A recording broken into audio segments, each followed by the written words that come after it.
باب قراءۃ الرجل فی حجر امرأتہ، باب مرد کا قرآن پڑھنا فی میں حجر گود میں امرأتی اپنی بیوی کے، وہی حائض حالانکہ وہ حیض کی حالت میں ہو، یعنی اگر عورت حیض کی حالت میں ہے اور مرد اس کے پاس بیٹھ کے قرآن پڑھ رہا ہے تو کیا اس کی اجازت ہے؟ وکان ابو وائل، اور ابو وائل جو تھے شقیق بن سلمہ، یرسل خادمہ، بھیجتے تھے اپنے خادمہ کو، وہی حائض حالانکہ وہ حائضہ ہوتی تھی، الی ابی رزین، ابی رزین کے پاس، لتأتیہ، تاکہ وہ لائیں اس کے پاس، کس کے پاس؟ ابو وائل کے پاس، بالمصحف، قرآن پاک،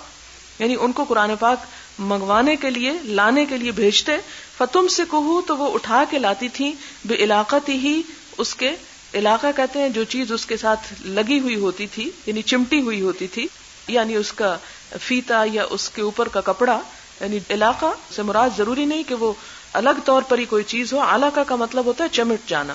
یعنی قرآن پاک کے ساتھ ہی وہ کپڑا لگا ہوا ہوتا تھا، ایک ڈوری سی یا فیتا یا کوئی بھی چیز جس کے ساتھ وہ پکڑ کے ان کے پاس لے آتی تھی.